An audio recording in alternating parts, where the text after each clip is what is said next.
Bismillahirrahmanirrahim. Assalamualaikum warahmatullahi wabarakatuh.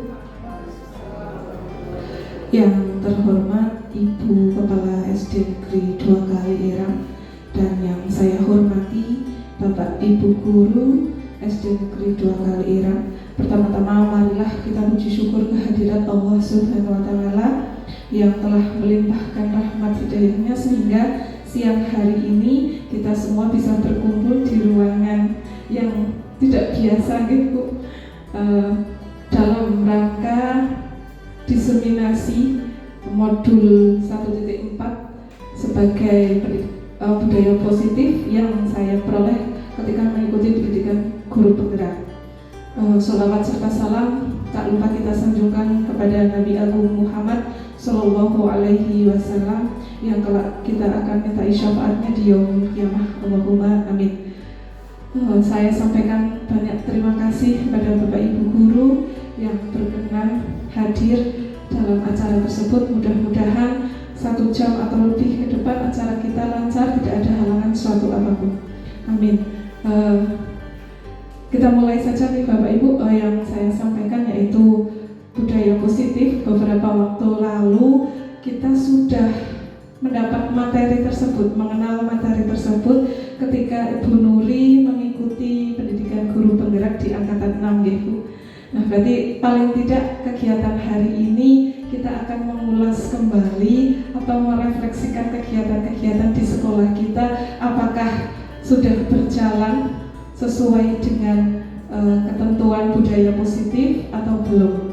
Latar belakang kegiatan kita siang hari ini yang pertama adalah memberikan pemahaman kepada rekan guru tentang budaya positif yang dapat diterapkan di sekolah melalui diskusi studi kasus dan praktek restitusi yang nantinya akan berimbas agar murid dapat guru dapat memposisikan diri sebagai manajer. Kemudian tujuannya adalah setelah kegiatan ini rekan guru memiliki pemahaman budaya positif dapat terlihat pada murid yang memiliki kesadaran intrinsik untuk melakukan kegiatan positif tanpa adanya hukuman atau pujian sesuai dengan nilai kebajikan yang murid percaya. Nah, nilai kebajikan yang murid percaya yang sedang kita tekankan yaitu profil pelajar Pancasila. Ada berapa profil pelajar Pancasila? 6 sudah tahu semua. Yang pertama adalah beriman dan bertakwa kepada Tuhan Yang Maha Esa dan berakhlak mulia. Kemudian yang kedua, berkebinekaan global. Yang ketiga, gotong royong, mandiri, bernalar kritis dan kreatifnya.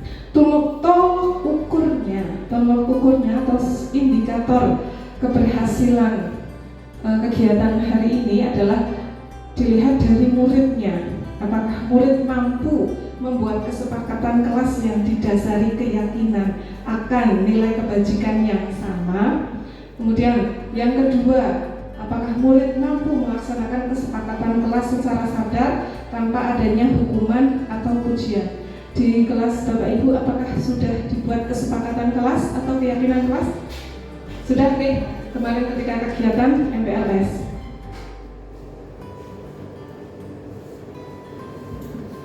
Berikutnya adalah lini masa tindakan. Ini saya buat ketika saya menyusun rancangan aksi nyata, namun sepertinya agendanya tidak sesuai dengan lini masa. Tidak masalah nih Bapak Ibu, ada koordinasi, kemudian diskusi praktek restitusi yang harusnya dilaksanakan 18 Juli karena banyaknya agenda baru terlaksana hari ini tanggal 24 Juli. Kemudian membuat keyakinan kelas.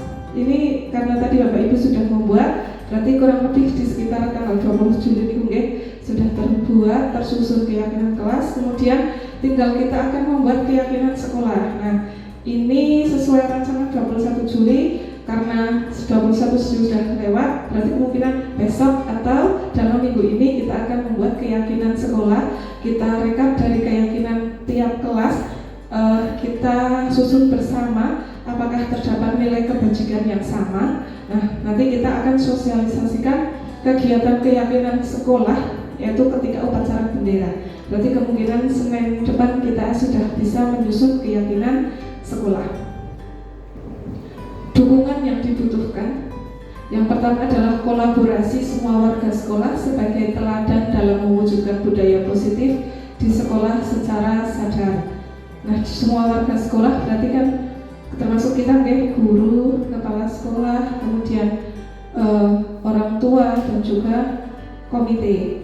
Yang kedua adalah guru kelas untuk memfasilitasi dalam membuat dan menyusun keyakinan kelas maupun sekolah bersama murid. Kemarin ketika menyusun keyakinan kelas, murid dilipatkan ya Bapak Ibu. Oke, berarti sudah betul. Kemudian 3, kerjasama antara guru dan wali murid dalam menerapkan nilai kebajikan yang menjadi keyakinan diri murid di lingkungan rumah. Jadi tidak hanya di lingkungan sekolah, kita perlu kolaborasi dengan wali murid agar ketika di rumah pun mereka menerapkan nilai-nilai kebajikan yang mereka percaya tanpa ada embel-embel takut dihukum atau hanya mengharapkan pujian. Kegiatan kita hari ini ada 4 tahap. Yang pertama adalah pengantar. Tadi kita sudah masuk ke pengantar. Kemudian yang kedua adalah cara-cara menumbuhkan budaya positif. Yang ketiga adalah diskusi dan praktik segitiga restitusi. Nanti mengalir saja diskusinya. Kemudian yang keempat adalah refleksi kegiatan. Pada bagian refleksi ini nanti Bapak Ibu guru akan menjawab 4 pertanyaan. Apakah kegiatan ini membawa manfaat bagi Bapak Ibu? Bagaimana perasaan Bapak Ibu ketika mengikuti kegiatan hari ini? Kemudian adakah pembelajaran yang Bapak Ibu dapat dari kegiatan hari ini? Dan selanjutnya yang terakhir adalah penerapan. Harapannya setelah mengikuti kegiatan hari ini, Bapak Ibu sudah punya angan-angan, oh saya harus seperti ini, saya akan menerapkan seperti ini. Begitu nih, kurang lebih seperti itu. Mari kita mulai.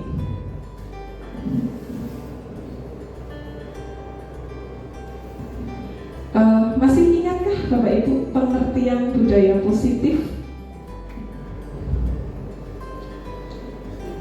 Masih ingat Pak Eka? Masih? Apa Pak Eka? Apa? Mungkin ya Bu ini ya. Karena sudah agak lupa tentang budaya positif itu apa. Kalau memahami pengertian dan maknanya dari budaya itu kan suatu kebiasaan ya. Positif itu hal yang baik. Jadi program pembiasaan untuk hal yang baik. Mungkin ya sapa, salam, senyum, sapa seperti itu kan maksud budaya positif. Ada yang mau menambahkan? Bu Nuri, Bu ya? Bu Nuri. Pengertian budaya positif Ibu. Pengertian budaya positif seingat saya itu tentang bagaimana budaya-budaya timbul dari dalam diri, baik oleh guru maupun oleh siswa. Jadi kalau dulu disiplin identik dengan hukuman, kalau budaya positif adalah disiplin bersumber dari kesadaran diri untuk melaksanakan sebuah aturan diimbangi dengan pengetahuan tentang konsekuensi. Seperti itu. Ya, terima kasih Bu Nuri. Untuk pastinya, mari kita lihat bersama-sama apa itu pengertian budaya positif. Nah, budaya positif merupakan perwujudan dari nilai-nilai atau keyakinan universal yang diterapkan di sekolah. Budaya positif di sekolah tidak dapat diciptakan secara instan. Dalam penerapan budaya positif di sekolah diperlukan tuntunan dan tauladan dari seorang guru. Betul tadi yang dikatakan Pak Eka, budaya itu merupakan suatu kebiasaan yang muncul dari diri tanpa adanya pengaruh dari luar, misalnya hukuman atau iming-iming atau hadiah atau juga pujian. Sama halnya dengan Bu Nuri tadi bahwa kesadaran diri itu didapat dari dalam diri, tidak karena ada hukuman. Terus kemudian ada kepercayaan bahwa sebelumnya sudah ada kesepakatan yang dibuat begitu ya Bapak Ibu. Ya, nah budaya positif yang di sekolah itu sama seperti itu dari nilai-nilai atau keyakinan universal yang sudah kita sebutkan tadi, sumbernya dari profil pelajar Pancasila yang tidak dapat diciptakan secara instan. Makanya kita perlu belajar bersama-sama nih Bapak Ibu, belajar bersama bagaimana agar di sekolah kita memiliki budaya yang positif. Hukuman-hukuman yang tadinya ada, misalnya ketika terlambat harus mencatat atau menulis tugas tambahan, kita sudah mulai kurangi. Kemudian yang perlu kita garis bawahi adalah diperlukan tuntunan dan tauladan dari seorang guru. Ketika kita ingin menciptakan, mewujudkan murid kita yang disiplin, tidak datang terlambat, berarti kita sebagai seorang guru harus mulai dari diri kita menjadi tauladan agar kita tidak terlambat gitu. Bagaimana budaya positif dapat diwujudkan dengan menerapkan konsep-konsep inti seperti ini konsep-konsep yang akan kita lakukan bersama agar dapat mewujudkan budaya positif di sekolah. Yang pertama adalah disiplin positif. Yang kedua, motivasi perilaku manusia. Yang ketiga adalah posisi kontrol guru. Yang keempat, keyakinan kelas atau sekolah. Yang kelima, kebutuhan dasar manusia. Dan yang keenam, segitiga restitusi. Kita akan kupas satu-satu nih Bapak Ibu. Ini keenam konsep ini merupakan langkah-langkah yang akan kita capai agar dapat mewujudkan sekolah yang memiliki budaya positif. Yang pertama, disiplin positif. Disiplin positif merupakan pendekatan disiplin yang menuntun murid untuk memiliki tanggung jawab dan mengembangkan kesadaran diri berdasarkan nilai-nilai kebajikan.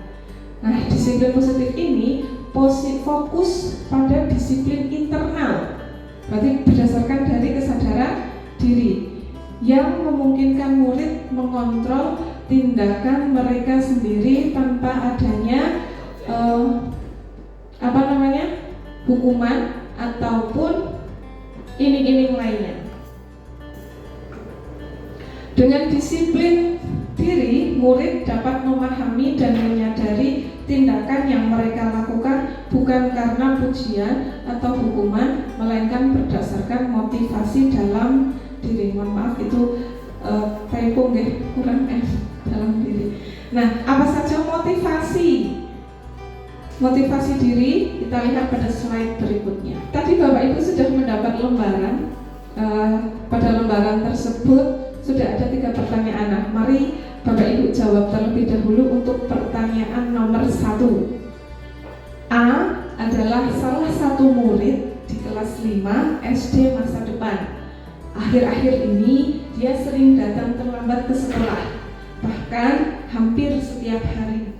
Jika Anda adalah guru kelas 5, apa yang akan Anda lakukan terhadap A?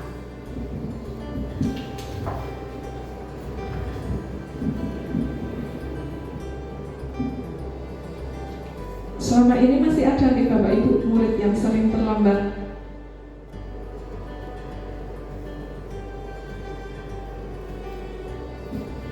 Sudah Pak Eka?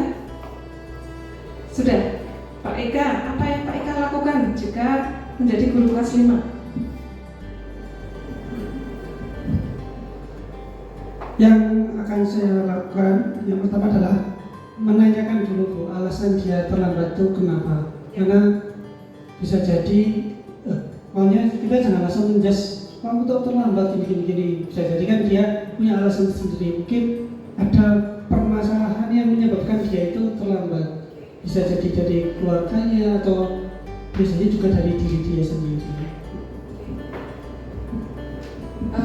Yang lain ada yang sudah selesai? Ibu mau bertanya.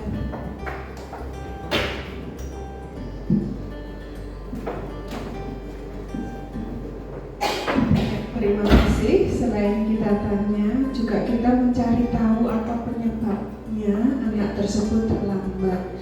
Mungkin memang benar-benar anak tersebut ada permasalahan di rumah yang perlu kita cari solusinya seperti itu. Pernah ada memang dia satu-satunya cucu karena ditinggal merantau orang tuanya, kemudian neneknya buta, setiap hari harus mengurusi, menyiapkan mandi, menyiapkan sarapan sendiri, maka datang ke sekolah terlambat. Itu permasalahannya, maka kita juga harus bisa mencari solusi terbaik. Saya kira itu. Dari Bapak Ibu guru lainnya, adakah yang berbeda? Yang menambahkan saja ya Bu Sati, kalau saya menjadi guru kelas 5 sama yang pertama saya akan menanyakan dulu kenapa si A itu terlambat, alasannya apa. Kemudian selanjutnya saya akan memberikan pertanyaan lagi, kira-kira hal atau langkah apa yang harus ditempuh supaya kamu itu tidak terlambat lagi. Contohnya alasannya bangun kesiangan. Nah nanti anak ditanya lagi supaya tidak kesiangan, bagaimana caranya supaya maunya bisa lebih pagi dan seterusnya. Terima kasih. Ada lagi? Bu Nuri, Bu Nora, apakah sudah sama? Sama, oke. Berarti kalau melihat tadi dari alasan Pak Eka dan Pak Eka, Bu Yan, juga Bu Ratna, yang harus dilakukan adalah yang pertama menanyakan alasan kenapa kok datang terlambat. Siapa tahu memang murid kita memang punya kegiatan sebelum sekolah. Berarti alhamdulillah dari pertanyaan tersebut, dari jawaban Bapak Ibu guru sudah menggambarkan bahwa Bapak Ibu guru tidak langsung menghukum. Oke, lah nanti kita akan lebih tahu apakah memang harus seperti itu atau ada langkah seperti apa. Tadi dilanjutkan dengan Bu Ratna, ternyata setelah mencari alasan juga meminta bagaimana sih solusinya agar tidak terlambat lagi. Nah dari dua tersebut itu sudah masuk ke restitusi. Nah apa itu restitusi nanti akan ada penjelasan atau justru kita nanti juga akan praktek restitusi itu apa. Nah dari hal tersebut berarti Bapak Ibu guru sudah mulai menciptakan budaya positif di kelas Bapak Ibu. Nah, setelah tadi Bapak Ibu sudah menjawab pertanyaan, kita lanjutkan. Ternyata apa yang kita lakukan itu memiliki motivasi. Menurut yang saya pelajari itu ada tiga motivasi perilaku manusia, yaitu satu, menghindari ketidaknyamanan atau hukuman. Pernah kita melakukan sesuatu agar tidak mendapat hukuman. Begitupun dengan murid. Nah, kemudian motivasi yang kedua, mendapatkan imbalan atau penghargaan dari orang lain. Ini juga kita juga pernah, murid pun pasti pernah melakukan hal tersebut. Nah, kita sebagai guru agar dapat mewujudkan budaya positif, harapannya adalah menumbuhkan motivasi yang ketiga, yaitu menjadi diri mereka yang diinginkan dengan menghargai diri sesuai dengan nilai kebajikan yang mereka percaya, tanpa melihat ada hukuman, tanpa melihat ada pujian atau ini. Tuh. Tujuannya kenapa sih kok kita sebagai guru harus paham motivasi perilaku manusia? Yang pertama adalah mengidentifikasi motivasi perilaku murid. Tadi langkah yang diambil Bapak Ibu guru ketika menghadapi murid yang terlambat adalah mencari tahu alasannya kenapa terlambat. Nah ini masuk ke mengidentifikasi motivasi perilaku murid. Kemudian yang kedua, jika murid terdorong oleh motivasi untuk menghindari hukuman atau mendapat penghargaan dari orang lain, guru harus berupaya untuk membangun motivasi internal agar murid dapat menghargai diri sendiri sesuai dengan nilai-nilai kebajikan yang mereka percaya. Ini contohnya ketika ada murid yang tidak mengerjakan PR, biasanya dia mengerjakannya di kelas, nyontek temannya. Ternyata ketika ditanya beberapa kali, kenapa kau tidak mengerjakan PR, alasannya itu, saya takut dihukum kalau tidak mengerjakan PR. Namun kita bisa mulai mengubah cara tersebut dengan memberikan pertanyaan. Selain alasannya tadi kenapa tidak mengerjakan PR, kita bisa mengejar dengan pertanyaan berikutnya, bagaimana agar bisa PR-nya tidak lupa, atau mungkin kalau tidak bisa apa yang harus dilakukan. Nah, itu nanti kita akan praktekkan di segitiga restitusi. Nah, selanjutnya kita sudah sampai pada posisi kontrol guru. Ada berapa Bapak Ibu posisi kontrol guru? Ada 5 ya. Yang pertama adalah penghukum. Itu jika ada anak terlambat, langsung yuk lari keliling, mengelilingi lapangan 2 kali misalnya. Ada hubungannya nggak Pak terlambat dengan harus lari? Tidak ya? Nah, tidak ada hubungannya. Sehingga kalau masih ada Bapak Ibu guru yang menghukum seperti itu, berarti termasuk ke dalam posisi kontrol penghukum. Kemudian yang kedua adalah pembuat rasa bersalah. Bagaimana Bapak Ibu kalau penerapan pembuat rasa bersalah? Bahasanya guru bagaimana? Nyindir, bisa.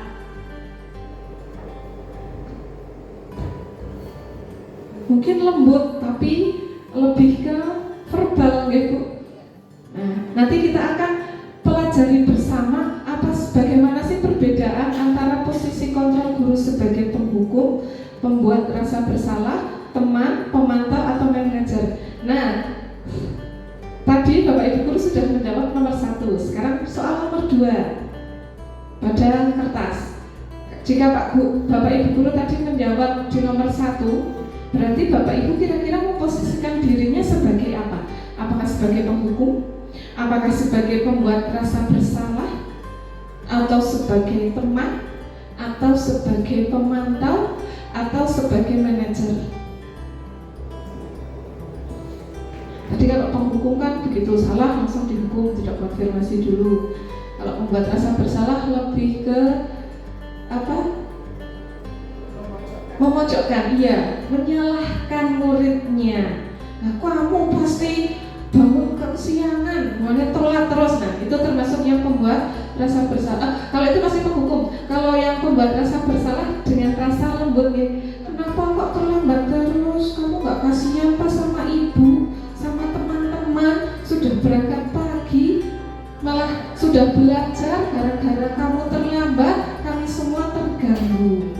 Nah, itu pembuat rasa bersalah. Kalau sebagai teman, ini lebih dekat, lebih akrab, ya, lebih akrab. Namun tidak memberikan solusi, tidak mengajak mencari solusi kepada murid atas permasalahan yang dihadapi. Kemudian kalau pemantau juga hanya sekedar bertanya, apa alasannya? Kemudian bagaimana cara tidak menggali, bagaimana cara menemukan solusi atau dari permasalahan itu. Nah, sebagai manajer itu lengkap. Nah, mari kita simak video berikut dan kita analisis bersama-sama perbedaan 5 posisi kontrol. 5 posisi kontrol dalam restitusi adalah proses perjalanan seorang pendidik agar dapat mengenali dirinya.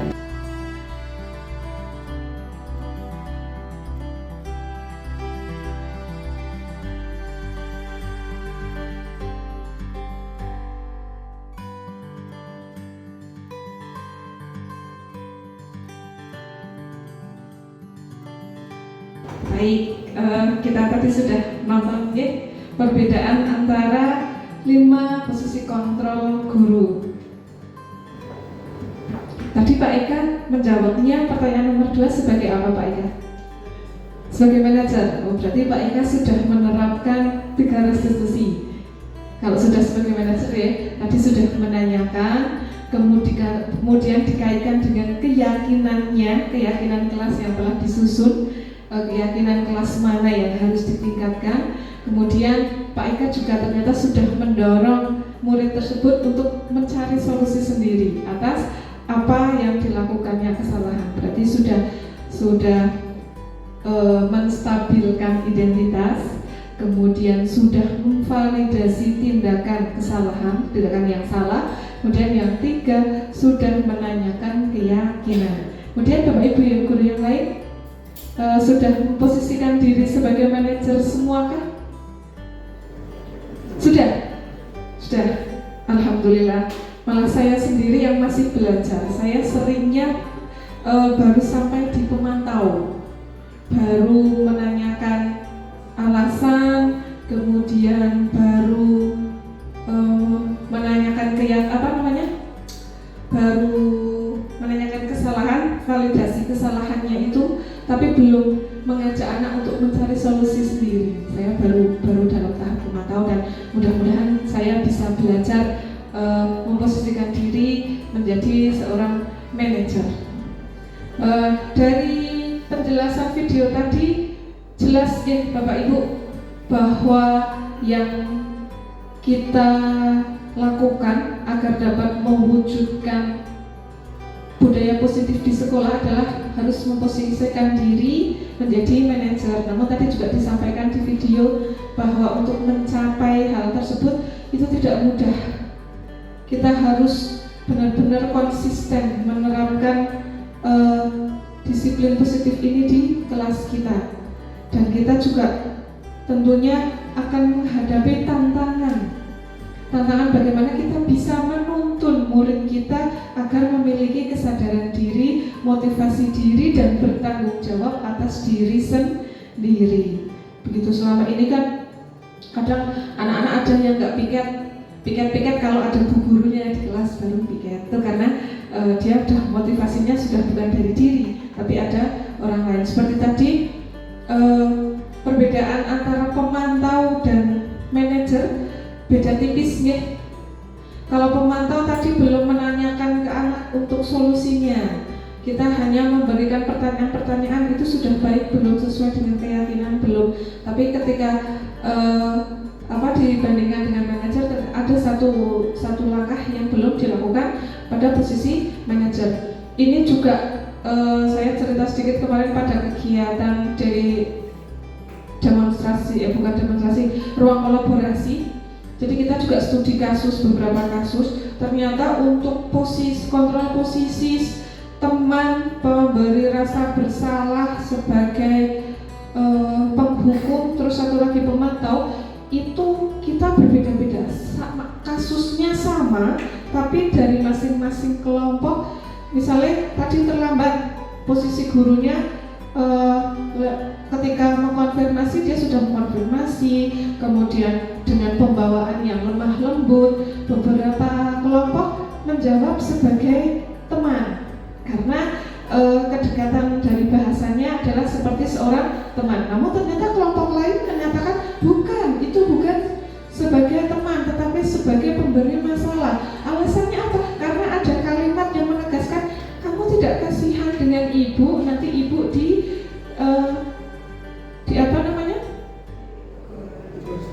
ditegur sama kepala sekolah. Ternyata sudut pandang kami berbeda, dan waktu itu Pak Fasilitator memberi penguatan ya bahwa ketika kita menghadapi kasus itu memang sudut pandang kita berbeda-beda. Maka dari itu ketika ada permasalahan di kelas, kita sebagai guru ditujukan menjadi posisi manajer agar apa? Sudut pandang kita sama dalam menghadapi murid dan menyelesaikan masalahnya juga sama. Begitu. Sampai di sini sudah ada gambaran posisi mana yang harus kita lakukan ketika kita menemui permasalahan dengan murid di sekolah. Oke, berarti kita lanjutkan.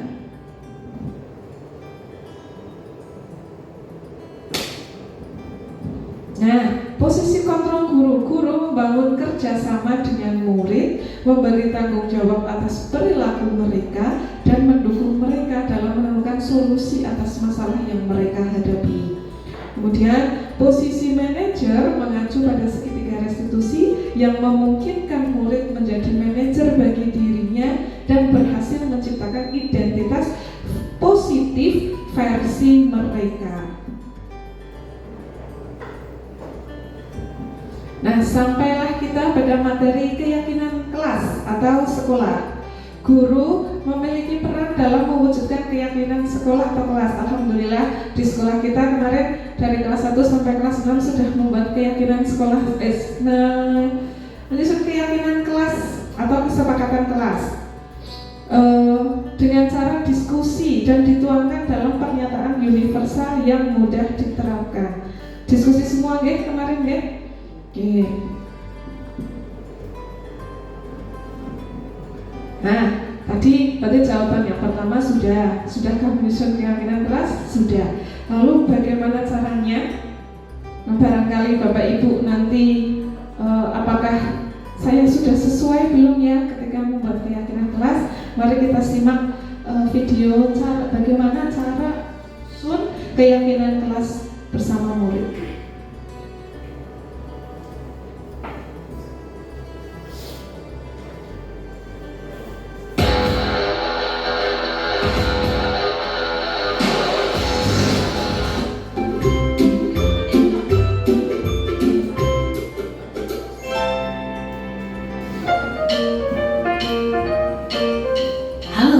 Bapak Ibu calon guru penggerak, video ini akan menampilkan 6 panduan yang dapat diterapkan dalam menyusun kesepakatan kelas.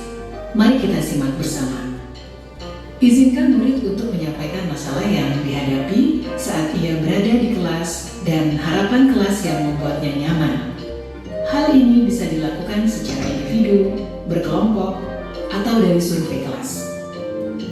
Seperti apa kelas impianmu? Ceritakan kelas impianmu. Bagaimana kondisi kelas, teman-temanmu, dan guru impianmu? Bertanyalah harapan tentang kelas. Apa yang murid harapkan tentang kondisi kelas, tentang gurunya, dan teman-teman di kelas. Kemudian tulis hasil diskusi tersebut di papan atau dalam poster. Hal ini memberi kesempatan murid dilibatkan dalam mengatur kelas. Cara ini menjadi lebih efektif dibandingkan hanya memberitahukan hal apa saja yang dilarang dilakukan. Menurut kalian, apa yang harus kita semua lakukan untuk mencapai kelas impian kita? Lakukan diskusi untuk mendapatkan umpan balik dari murid.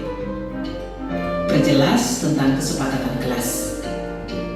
Penting jika kesepakatan kelas berisi aturan yang murid percaya dan bisa dilakukan, baik sebagai individu maupun dalam kelompok. Pastikan bahwa semua daftar memang diperlukan dalam proses belajar mengajar. Jika ada yang terlewati, pandu murid untuk menambahkan tujuan lain yang terlupakan atau menghapus tujuan yang tidak utama. Buatlah poster atau tabel yang menampilkan kesepakatan kelas yang disetujui di akhir. Kesepakatan kelas dibuat dapat berupa panduan tingkah laku, berupa kata yang positif. Misalnya, jangan berlari, berubah menjadi berjalan dengan hati-hati. Hindari kata jangan dan dilarang. Pada poin pertama, murid sepakat saling mendengarkan antara guru dan murid. Guru bisa menuliskan berupa gambaran tingkah laku yang diharapkan dari kesepakatan. Misalnya, kami, guru dan murid yang saling menyayangi. Buatlah penekanan pada sifat positif dalam kesepakatan kelas tersebut, yaitu saling menyayangi. Pada poin kedua, murid sepakat. Murid aktif dan semangat saat belajar. Guru bisa menuliskan berupa gambaran tingkah laku yang diharapkan dari kesepakatan. Misalnya, kami murid yang semangat belajar. Buatlah penekanan pada sifat positif dalam kesepakatan kelas tersebut, yaitu semangat. Pada poin ketiga, murid sepakat saling membantu jika ada yang mengalami kesulitan. Guru bisa menuliskan berupa gambaran tingkah laku yang diharapkan dari kesepakatan. Misalnya, kami murid yang peduli dengan teman-teman. Buatlah penekanan pada sifat positif dalam kesepakatan kelas tersebut, yaitu peduli. Pastikan jumlah poin kesepakatan kelas tidak terlalu banyak, sehingga mudah dipahami dan dilakukan murid. Untuk menciptakan menciptakan rasa memiliki, beri waktu bagi semua murid untuk menandatangani atau memberi nama ataupun tanda pada poster kontrak kesepakatan.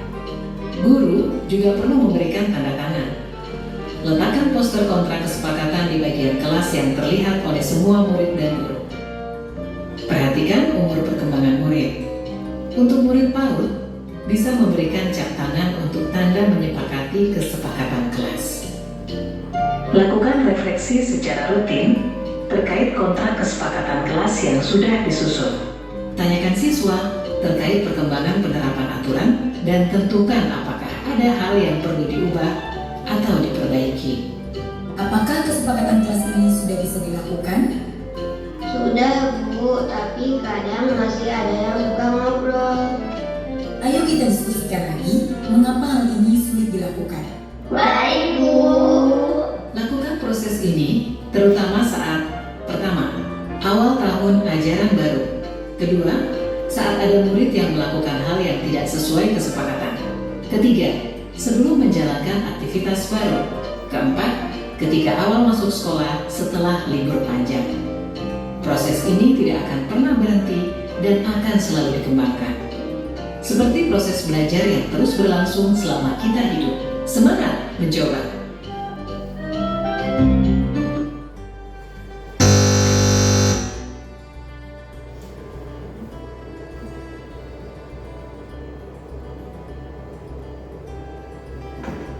Ya, kembali kita diskusi. Apakah dalam menyusun keyakinan kelas tahap-tahapnya sudah sesuai dengan video tadi di kelas Bapak Ibu? Belum? Pak Eka, coba ceritakan mana yang belum dilakukan.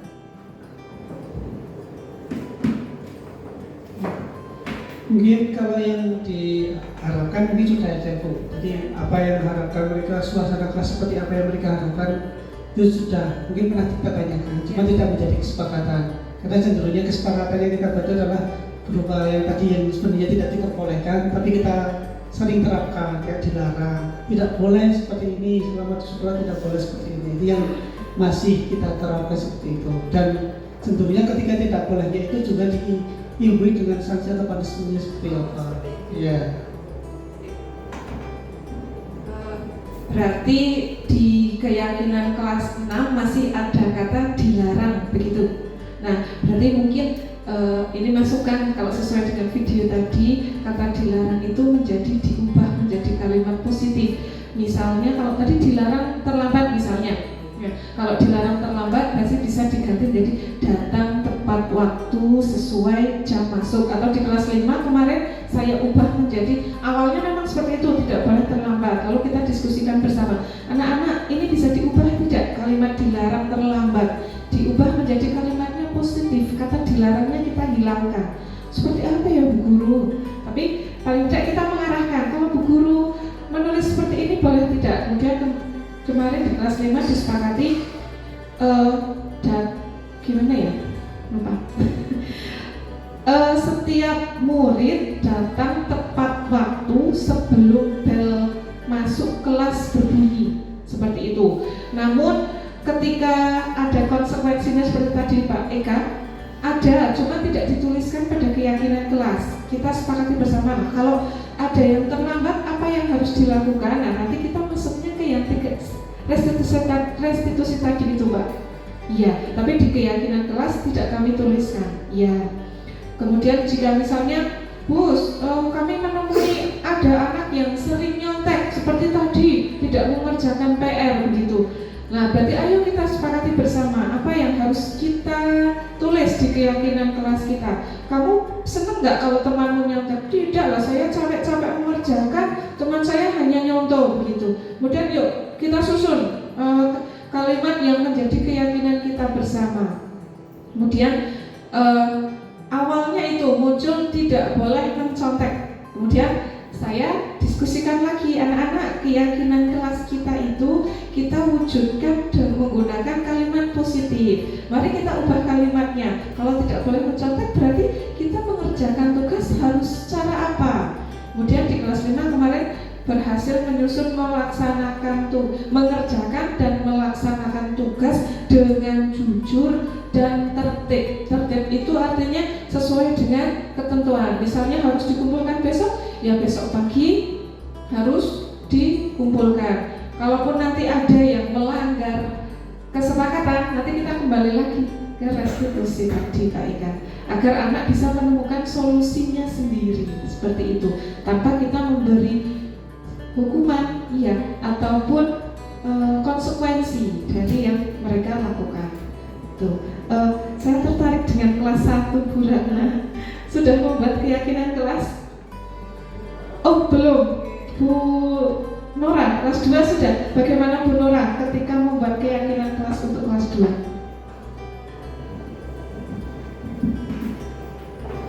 Setelah melihat video tadi, ternyata dalam membuat keyakinan kelas banyak hal yang harus diperbaiki. Pada awalnya saya sih tidak menanyakan kepada anak kelas yang diinginkan seperti apa, tapi saya menggunakan kalimat bagaimana kalian belajar agar bisa nyaman gitu. Kemudian anak-anak lebih ke menginginkan situasi yang mendukung anak-anak agar bisa belajar. Mereka mengemukakan idenya, rata-rata mengemukakan idenya itu dengan kata tidak. Bu, tidak berjalan-jalan ketika pelajaran. Terus ada lagi, karena kalau memang di kelas 2 agak istimewa itu ya cowok-cowoknya, yang cewek-cewek keberatan kalau yang cowok-cowok itu berisik. Bu, tidak berisik seperti itu. Jadi saya pancing dengan beberapa kalimat-kalimat, akhirnya mereka menuliskan sendiri. Saya sediakan post-it, mereka menuliskan kalau saya jalan-jalan terus ketika jam pelajaran, saya mau membantu Bu Guru piket selama 1 minggu seperti itu. Nah, saya belum tahu apakah itu termasuk keyakinan kelas yang diperbolehkan atau tidak. Tapi rata-rata dengan kata tidak berjalan-jalan, tidak berisik, tidak mengganggu teman. Terima kasih. Ya, jadi harapannya kan kita tadi ya mulai meninggalkan hukuman, mulai meninggalkan hadiah ataupun iming-iming. Jadi ketika itu konsekuensi atau kesepakatannya dituliskan sudah dipajang di kelas Bu. Baru menggunakan post-it. Oh baru itu belum disusun menjadi keyakinan. Berarti ya mungkin berdasarkan tadi video yang tadi bisa kita perbaiki. Kalaupun seperti tadi sudah terwujud tersusun keyakinan kelas, tapi ternyata masih banyak yang melanggar keyakinan, kita bisa refleksi, kita bisa diskusikan lagi apa sih yang sulit, itu seperti itu. Mudah-mudahan ya kita belajar bersama. Saya pun membuat kesepakatan kelas karena belajar dari video tersebut. Mudah-mudahan dengan belajar bersama ini kita bisa mewujudkan budaya positif di sekolah kita. Nah, yang ketiga, mengapa keyakinan bukan lagi peraturan kelas? Beda tidak Pak Bu antara keyakinan dan peraturan? Beda. Ada yang mau berpendapat?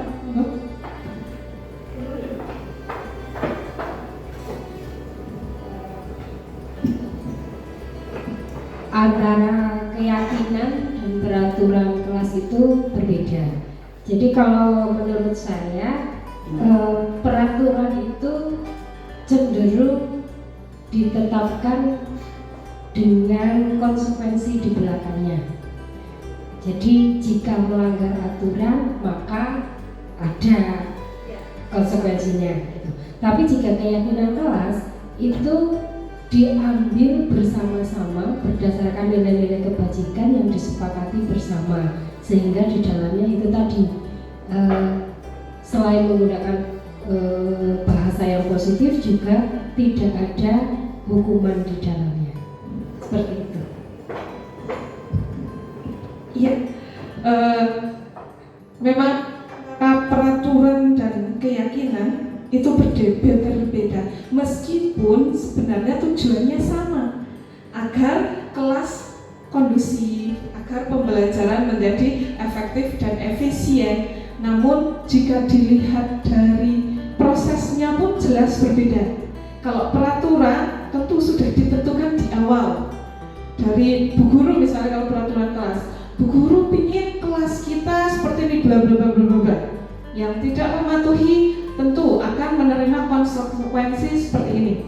Nah, tapi untuk keyakinan beda. Dari prosesnya pun kita melibatkan peserta didik, kita melibatkan murid dengan cara menggunakan pertanyaan pemantik tadi, kelas yang bagaimana yang mereka impikan, kemudian guru yang bagaimana yang mereka inginkan, juga teman-teman yang bagaimana yang bisa mendukung proses pembelajaran di kelas. Nah, setelah itu didiskusikan juga menggunakan kalimat-kalimat positif. Hal ini kembali ke awal agar menumbuhkan kesadaran diri dan tanggung jawab secara internal, bukan karena adanya hukuman, bukan karena adanya pujian. Ini yang menjadi tujuan budaya positif. Sehingga ketika membuat keyakinan kelas, untuk konsekuensi dan lain sebagainya atau hukuman itu tidak perlu lagi dimunculkan. Yang dimunculkan pada keyakinan kelas adalah nilai-nilai yang menjadi keyakinan bersama di kelas tersebut. Jadi kita besok mulai mengubah kalimat Bapak Ibu agar keyakinan kelas itu menguatkan atau menonjolkan nilai kebajikan seperti tadi video yang sudah kita simak bersama.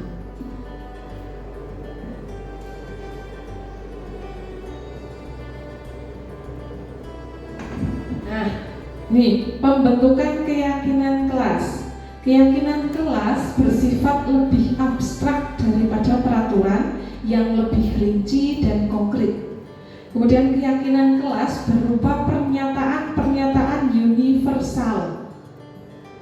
Yang ketiga, pernyataan keyakinan kelas senantiasa dibuat dalam bentuk positif. Kalau peraturan kan masih banyak kata dilarang, tidak boleh gitu. Nah, untuk keyakinan diubah menjadi bentuk positif, kalimat positif. Keyakinan kelas hendaknya tidak terlalu banyak sehingga mudah diingat dan dipahami oleh semua warga kelas. Berarti di kelas 5 ada 9 kemungkinan harus dikaji ulang ya Bu. Ya, di kelas saya kemarin muncul 9 keyakinan kelas. Sayangnya ini 9, tidak ada kriteria maksimal berapa itu tidak ya Bu, tapi ada 7. Oh, berarti memang di kelas 5 berarti kan karena kemarin mendapat 9 kemungkinan memang harus dikaji ulang. Selanjutnya, keyakinan kelas sebaiknya sesuatu yang dapat diterapkan di lingkungan tersebut. Kemudian semua warga kelas hendaknya ikut berkontribusi dalam pembuatan keyakinan kelas lewat kegiatan curah pendapat. Kemudian yang terakhir, bersedia meninjau kembali. Masih ada kesempatan berarti itu ya, bersedia meninjau kembali keyakinan kelas dari waktu ke waktu.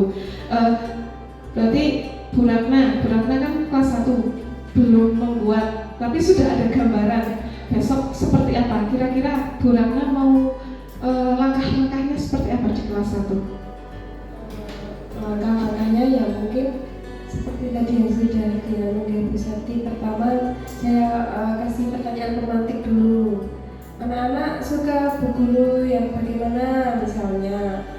Misalnya anak bu guru yang caranya sabar, nopo ribut nanti kelas 1 belum bisa menulis, jadi pakai kalau nggak pakai gambar ya. Setelah itu mungkin nanti saya menuliskan satu persatu. Nah, kalau sudah nanti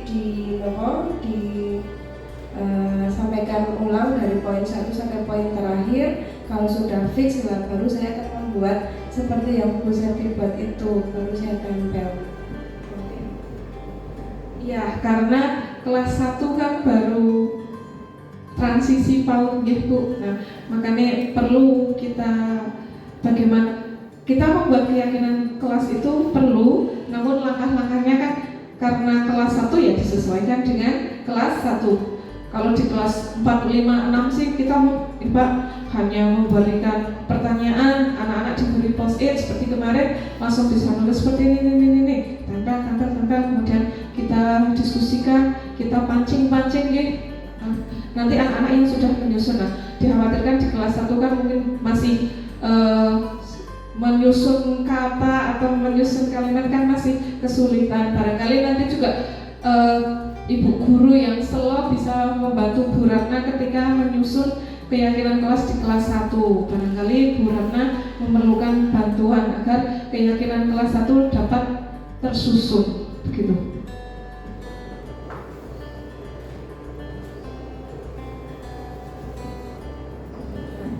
Ternyata dalam budaya positif juga di situ ada materi 5 kebutuhan dasar manusia. Ini yang versi guru penggerak. Mungkin ada 5 kebutuhan dasar manusia versi lainnya. Jadi ini kemarin saya ketika Lokakarya 2 itu ada peserta CGP yang begitu kritisnya Pak Heri ya Bu Nuri ketika pengajar praktik saya menyampaikan 5 kebutuhan dasar ini, begitu selesai langsung diinstruksi, Bu, kalau menyampaikan 5 kebutuhan dasar seperti ini mohon disampaikan ini versi guru penggerak karena banyak di sana 5 kebutuhan dasar versi lainnya. Maka ketika kita melihat sesuatu itu jangan gunakan kacamata kuda gitu Bu. Untuk itu disampaikan.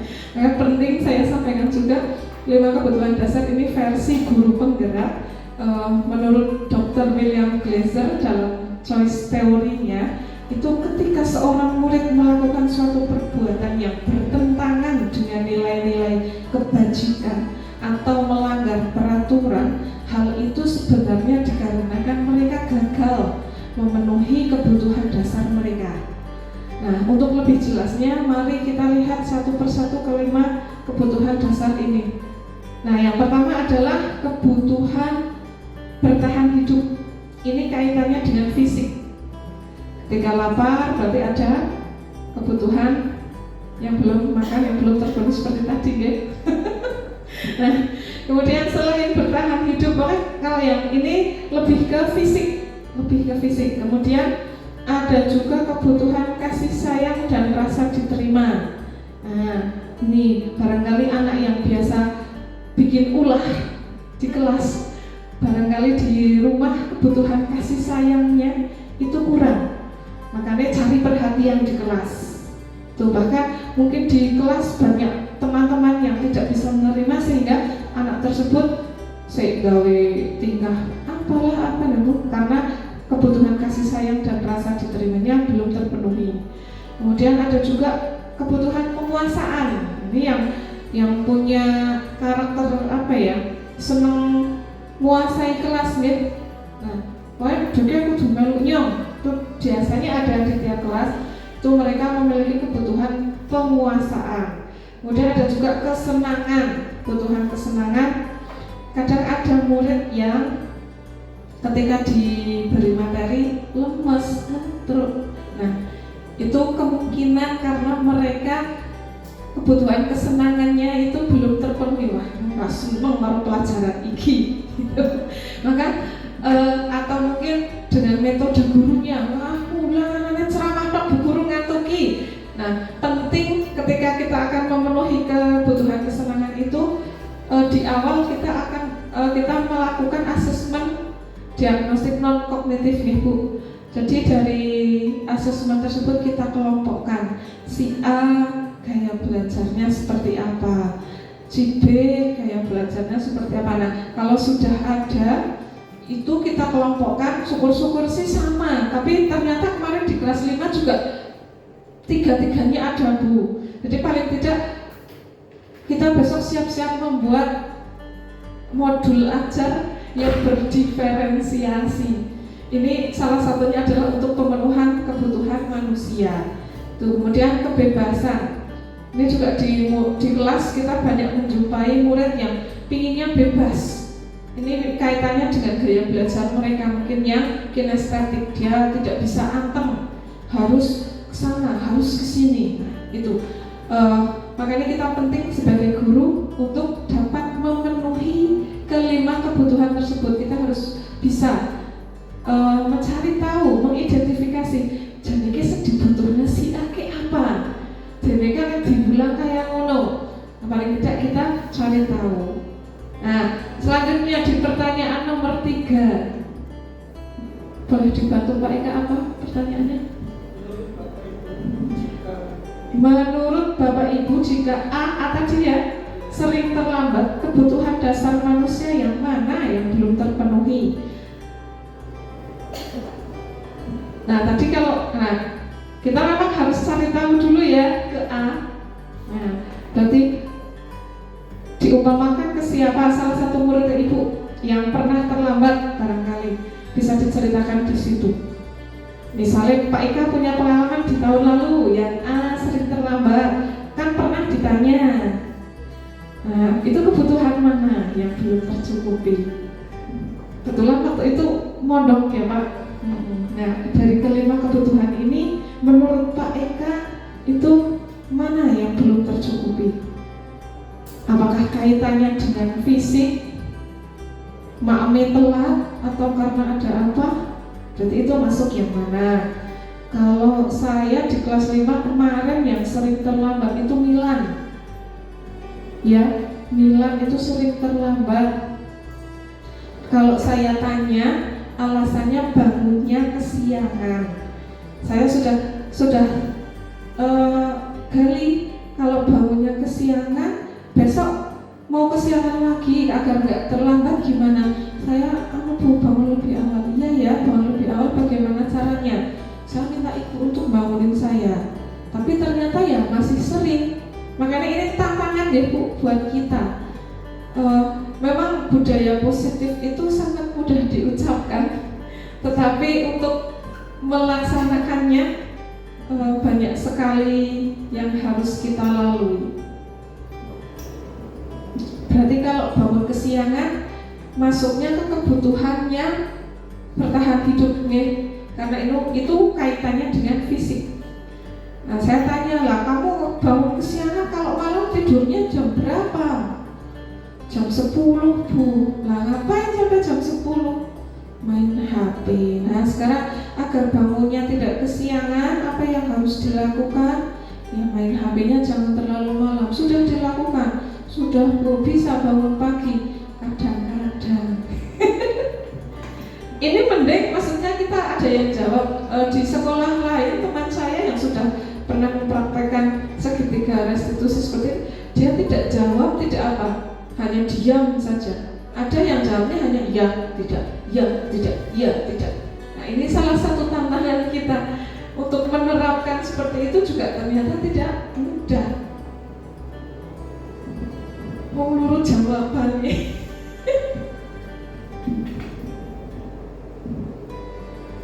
Bu Nura, sudah ada murid yang terlambat? Ya, kebutuhan mana yang belum terpenuhi?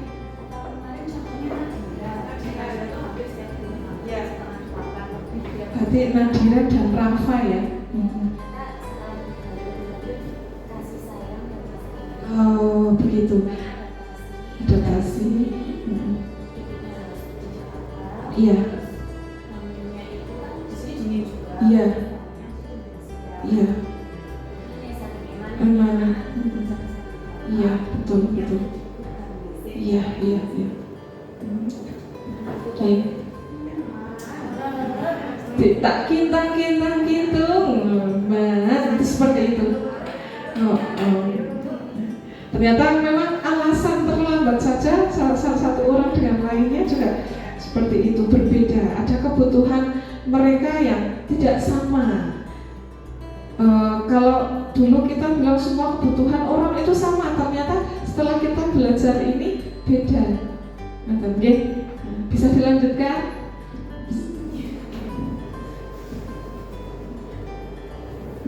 Sampailah ke segitiga restitusi. Ada berapa Bu segitiga? 3. Yang pertama adalah menstabilkan identitas. Yang kedua, validasi tindakan yang salah. Kemudian yang ketiga adalah menanyakan keyakinan. Sebagai seorang guru, saya mulai menerapkan, mohon maaf ini saya slide-nya malah belum saya perbaiki. Intinya kita sebagai guru diharapkan mulai menerapkan seketika restitusi. Alhamdulillah tadi Bapak Ibu sudah mulai menerapkan, ya benar, menstabilkan sudah, kemudian memvalidasi tindakan sudah, menanyakan keyakinan juga sudah. Mudah-mudahan kita semua bisa menerapkannya secara konsisten. Yang penting adalah aksi. Agar anak-anak mampu menumbuhkan murid yang mandiri dan bertanggung jawab atas dirinya sendiri, bukan karena adanya faktor dari luar seperti hukuman ataupun pujian ataupun hadiah.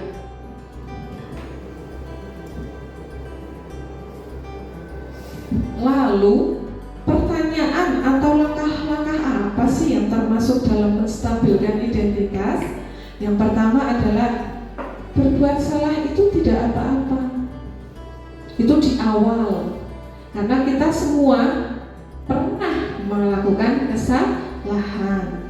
Kemudian dilanjutkan dengan tidak ada manusia yang sempurna. Itu berawal dari melakukan kesalahan. Yang ketiga, saya juga pernah melakukan kesalahan seperti itu. Kita bisa menyelesaikan ini. Bapak Ibu tidak tertarik mencari siapa yang salah. Nah ini kita tidak menyalahkan dalam segitiga restitusi itu, kita tidak menyalahkan muridnya, tapi kita justru mencari solusi dari permasalahan. Karena kembali ke awal, berbuat salah itu wajar, bukan suatu permasalahan yang besar, karena semuanya kita pernah berbuat salah. Kamu berhak merasa begitu. Kemudian juga boleh dengan kalimat, apakah kamu sedang menjadi teman yang baik buat dirimu sendiri? Nah ini kata-kata yang biasa digunakan ketika kita menstabilkan identitas, ketika menghadapi murid yang sedang bermasalah atau melakukan kesalahan. Ini yang pertama. Yang kedua, validasi tindakan yang salah.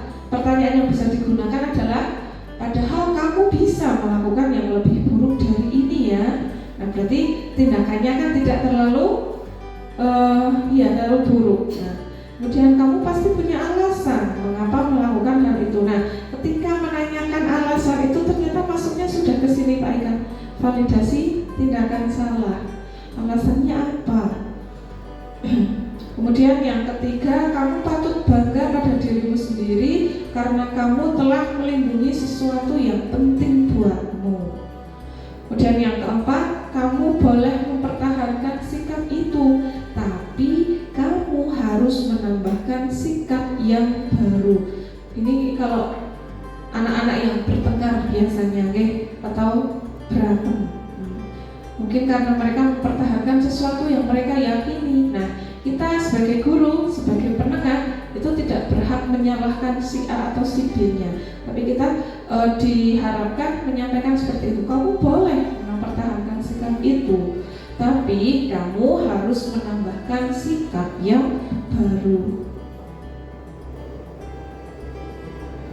Kemudian ketika menanyakan keyakinan, apa yang kita percaya sebagai kelas atau keluarga Nah, ini berarti sudah masuk ke solusi dikaitkan dengan keyakinan kelas yang awal kita sudah buat. Apa nilai-nilai umum yang kita telah sepakati seperti tadi? Nilai kasih sayang, saling menghormati, saling menghargai. Kita bimbing, kita tuntun murid untuk mengetahui keyakinan-keyakinan yang telah disepakati. Apa bayangan kita tentang kelas yang ideal? Kita refleksikan, kita kembalikan keyakinan kelas awal. Kamu mau jadi orang yang seperti apa? Nah, ini adalah pertanyaan-pertanyaan yang bisa digunakan sebagai segitiga restitusi yang ketiga, yaitu menanyakan keyakinan. Tadi di soal hanya 3 nih Bu, ternyata ini ada lagi, berarti saya tidak apa-apa Bu. Yang penting sudah dilalui. Kemudian yang ketiga, validasi tindakan. Nah, validasi tindakan. Padahal kamu bisa melakukan yang lebih buruk dari ini ya. Kamu sudah tadi ya, maaf.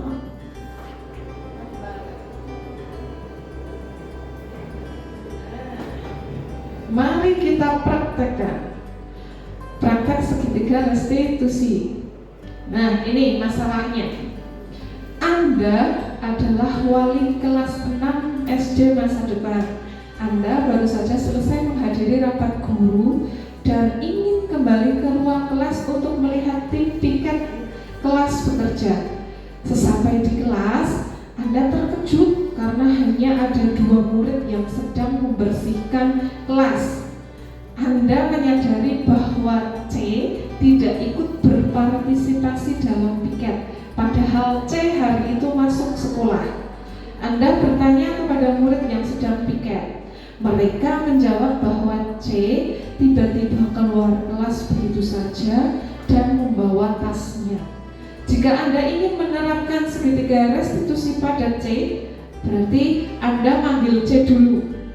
Kan karena C tidak piket tadinya dipanggil. Tuliskan kalimat pertanyaan yang digunakan dalam tahap menstabilkan identitas. Tadi ketika jenengan mau menstabilkan identitas, apa yang ditanyakan kepada C? Tulis di baliknya masih ada kertas kosong kah? Masih nggih? Kemudian kalimat pertanyaan ketika validasi tindakan yang salah dan menanyakan keyakinan. Nah, berarti paling sedikit 3 kalimat. Kalimat ketika menstabilkan identitas, kemudian kalimat ketika validasi tindakan yang salah, dan yang ketiga kalimat menanyakan keyakinan. Nah, ternyata keyakinan di kelas 6 ada 3. Yang pertama, menghormati semua orang. Tulisannya malah semua orang dan barang milik orang lain. Kemudian yang kedua, mengerjakan segala pekerjaan atau mengikuti segala kegiatan yang ditugaskan. Kemudian yang ketiga, saling menerima satu sama lain dan saling peduli. Oke. Nomor 1, tahap menstabilkan identitas. Kalimat pertanyaannya adalah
ada yang sudah selesai?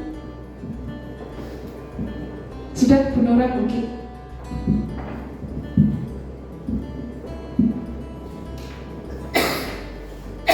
Langkah yang pertama yang menstabilkan identitas, saya akan menanyakan dulu alasannya Kemudian dia kan akan menjawab, kemudian misalnya jawabannya karena perutnya sakit jadi saya harus tergesa-gesa pulang. Oh, alasannya begitu. Jadi ada permakluman atas apa yang alasan yang sudah dia kemukakan. Tetapi kamu juga harus ingat kita mempunyai keyakinan kelas. Kemudian untuk langkah yang ketiga yaitu menanyakan keyakinan. Menurut kamu keyakinan mana yang harus kamu perbaiki? Seperti itu. Nanti dari kalimat pemantik seperti itu kan kita tunggu responnya anak seperti apa. Terima kasih Bu Nora. Betul. Ketika tadi menstabilkan identitas, kita tanyakan dulu alasannya. Setelah kita tahu alasannya, kita gali. Kemudian kita kaitkan yang kedua dengan validasi tindakan yang salah. Salahnya kenapa? Itu ya. Karena salahnya tadi sudah punya keyakinan kelas, tapi karena permasalahan tertentu akhirnya diabaikan. Dan yang ketiga adalah keyakinannya, apa yang harus dilakukan agar keyakinan yang sudah dibuat itu dijalankan, gitu. Ada lagi, Bu Ratna sudah?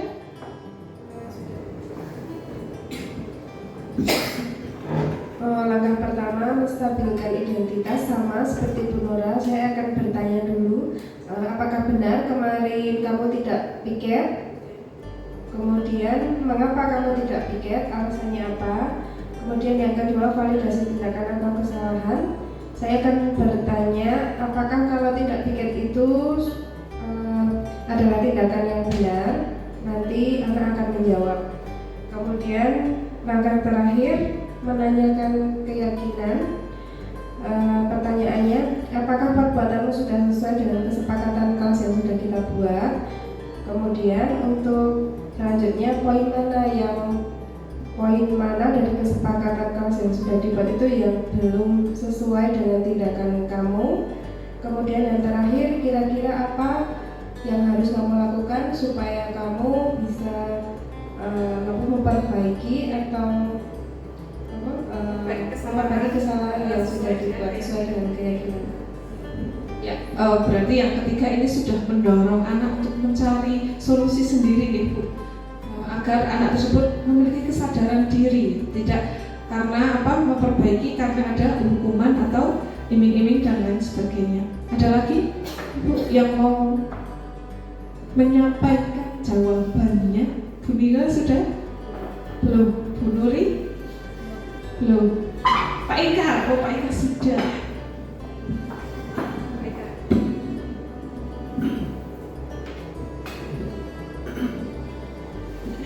Yang mungkin akan saya rasakan yang pertama ya Bu, ini kan menstabilkan identitas ya. Ini kan kita tidak boleh langsung menjudge ya. Mungkin bisa kita berikan arahan bahwa pada dasarnya kita sebagai makhluk hidup bersama-sama dengan teman lain itu perlu adanya sikap saling peduli. Kira-kira kemarin kamu itu benar nggak sih kalau kamu itu tidak piket misalnya, kan tanyakan dulu ya. Kalau tidak, kenapa kok kamu sampai tidak piket? Kenapa kok kamu sampai mengabaikan sikap saling peduli tersebut? Seperti kenapa? Setelah ditemukan alasannya apa, sesuai enggak tindakan kamu itu dengan keyakinan yang sudah kita sepakati bersama. Kira-kira apa saja sih yang sudah kamu langgar dengan kamu tidak piket itu? Kita disebutkan yang ini Pak. Kira-kira nanti kedepannya seperti apa sih agar kamu itu tidak melanggar keyakinan yang sudah kita sepakati bersama. Alhamdulillah kita sudah sepakat menerapkan segitiga restitusi, dan alhamdulillah juga Bapak Ibu sudah bisa menyusun kalimat pertanyaan yang menuntun murid untuk memiliki kesadaran diri tentang pentingnya budaya positif. Nah, dari kasus ini, apakah memang sering terjadi di kelas Bapak Ibu? Sering Sering. Kemarin juga di kelas 5 pernah membuat kesepakatan dimana ketika salah satu misalnya tidak ikut piket, kemudian anak tersebut, ya ini yang salah karena masih menggunakan konsekuensi, walaupun sudah beda istilah hukuman. Kalau hukuman kan guru yang menentukan, kalau konsekuensi kan sudah berdasarkan kesepakatan gitu. Tapi di tahun lalu memang di kelas 5 masih menerapkan hal itu karena ada beberapa anak yang memang ketika jadwal piket mereka jarak, maksudnya dengan sengaja tidak piket tanpa alasan. Nah, akhirnya setelah dilakukan diskusi apa yang harus dilakukan, semua anak setuju kalau yang tidak piket itu Bu harus ada konsekuensinya. Apa konsekuensinya? Aja Bu, kalau tidak piket hari ini ya sudah piket selama seminggu, mau tidak mau harus piket. Sementara tahun lalu memang berjalan seperti itu, tapi kalau melihat seperti ini berarti di kelas saya tahun lalu belum menumbuhkan kesadaran diri karena masih ada konsekuensi yang saya terapkan. Dan mudah-mudahan di tahun ini saya bisa menerapkan segitiga restitusi ini dan bisa benar-benar menumbuhkan murid yang memiliki kesadaran diri dan tanggung jawab secara intrinsik, bukan karena adanya konsekuensi ataupun karena pujian dan lain sebagainya.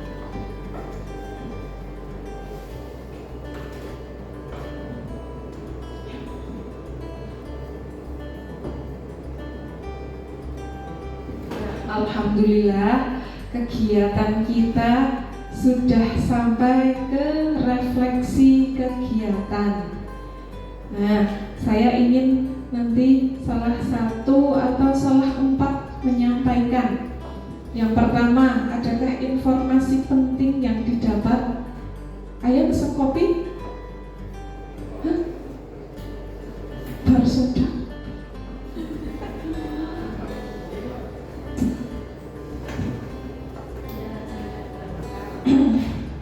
Nomor 1, adakah informasi penting yang didapat? Saya tadi belum mendengar suaranya Bu Nika. Coba Bu Nika minta pendapatnya. Terima kasih sekali untuk kesempatannya. Adakah informasi penting yang didapatkan? Banyak sekali ya. Dari awal sampai ini akhir, termasuk budaya positif itu membuat kemajuan kelas, membuat kemajuan sekolah, dan yang didapat dari informasi ini yaitu kita bisa di dalam kelas mengembangkan semua kegiatan-kegiatan positif, kegiatan-kegiatan yang membuat anak di kelas semakin semangat dalam belajar. Terima kasih. Intinya dari kegiatan ini kita mulai berpikir gimana nih cara menghilangkan hal-hal yang negatif agar menjadi hal-hal yang positif. Apakah sama seperti itu Bapak Ibu? Oke, sekarang untuk pertanyaan yang kedua, bagaimana perasaan selama mengikuti kegiatan ini? Buyan, monggo Buyan. Terima kasih, perasaannya sangat senang sekali karena banyak pengetahuan, pengalaman dari beberapa teman yang bisa kita jadikan untuk referensi pada saat kita melaksanakan kegiatan di kelas. Dan ini kegiatan disiplin positif ini memang sangat-sangat kita perlukan supaya nanti semua kegiatan atau semua program yang ada di sekolah kita SD Negeri 2 Kaliiran ini dapat berjalan dengan lancar sesuai dengan yang kita harapkan dan tidak meninggalkan budaya positif yang kita inginkan dan kita harapkan bersama. Oke, terima kasih. Intinya kita semua kolaborasi di Bapak Ibu, kolaborasi agar dapat menumbuhkan budaya positif di SD Negeri 2 Kaliiran, agar tidak ada hukuman, tidak ada iming-iming Nah, itu semua agar murid memiliki kesadaran dan tanggung jawab diri dari dalam diri. Pertanyaan ketiga, adakah pembelajaran yang dapat diambil selama kegiatan? Monggo, siapa? Bu Nuri.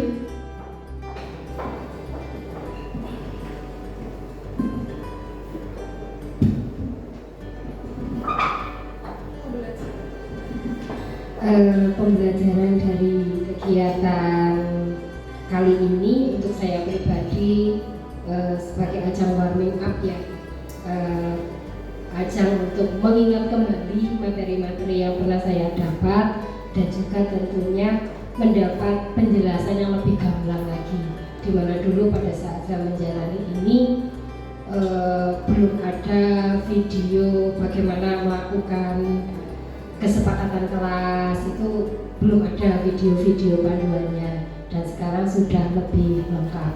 Kalau dulu untuk membuat kesepakatan kelas, untuk membuat kegiatan segitiga restitusi, itu kami meraba-raba karena belum ada contohnya. Tapi untuk yang kali ini lebih jelas lagi, alur-alurnya juga lebih jelas, seperti itu. Oke, terima kasih Bu Nuri. Alhamdulillah, video sebenarnya saya di materi juga nggak ada. Saya cari di YouTube, ada nggak sih langkah-langkah yang menjelaskan keyakinan kelas? Ternyata ada. Gitu. Kemudian kalau yang tadi tentang posisi kontrol itu kayaknya ada di PNM deh Bu. Nah, saya scroll di situ. Ya, harapannya ketika saya menggunakan video seperti itu juga membantu, barangkali juga video ini bisa membantu teman-teman guru dalam menyusun keyakinan kelas di kelas masing-masing. Dan pertanyaan terakhir, adakah rencana penerapan di masa datang? Monggo Bu Nura, Pak Ikan, Bu Ratna. Bu Nura.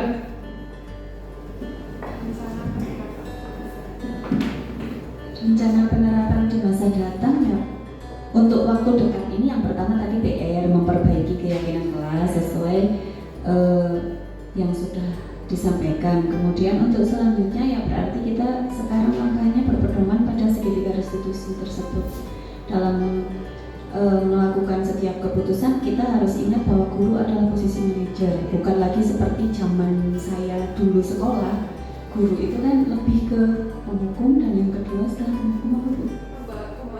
Membuat rasa bersalah. Itu generasi saya banget gitu loh. Jadi kadang ada hukuman yang benar-benar nggak ada kaitannya dengan kesalahan yang kita buat. Jadi karena sekarang era sudah terus berkembang, kemudian pengetahuan juga seperti yang tadi sudah disampaikan ya, kita harus ingat bahwa posisi kita sebagai manajer.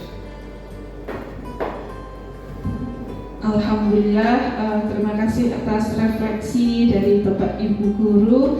Terima kasih juga atas masukan-masukan dan tanggapannya selama kegiatan. Saya Sakti Riani dari awal hingga akhir banyak kesalahan, mohon maaf, mohon dimaafkan. Kemudian selanjutnya mudah-mudahan ini awal bagi kita nih untuk bisa menerapkan budaya positif di SD Negeri 2 Kaliirang, berawal dari membuat keyakinan kelas. Nantinya kita bisa menerapkan kegiatan atau segitiga restitusi di kelas kita masing-masing, yang hasil akhirnya tadi sesuai dengan tujuan kita bisa menunjuk, kita bisa melihat bahwa pada diri murid ini kita bisa melihat bahwa murid mampu membuat kesepakatan kelas. Tadi sudah beberapa, dan yang terakhir adalah mampu melaksanakan kesepakatan kelas secara sadar tanpa ada hukuman atau pujian. Selanjutnya agenda berikutnya nanti setelah kita membuat keyakinan kelas semua, kita akan gabungkan, kita akan padukan untuk kita jadikan sebagai keyakinan sekolah, dan kita akan sosialisasikan bisa melalui banner ataupun ketika kita upacara bendera, paling tidak kita ingatkan secara kontinu atas keyakinan sekolah yang sudah kita miliki bersama. Harapannya itu mewujudkan budaya positif di SD Negeri Kaliirang. Terima kasih, saya akhiri. Assalamualaikum warahmatullahi wabarakatuh.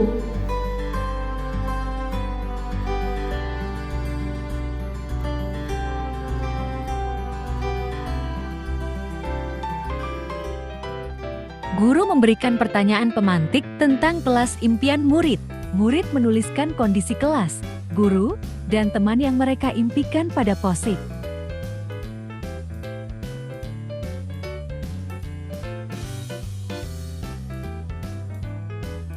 Kemudian menempelkan post-it pada papan tulis.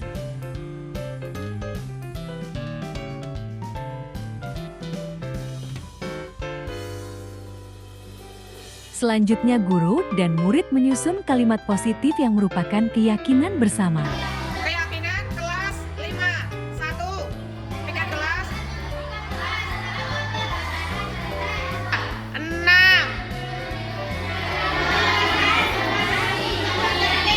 Setelah keyakinan kelas dicetak, waktunya membubuhkan tanda tangan oleh semua anggota kelas diawali guru kelas.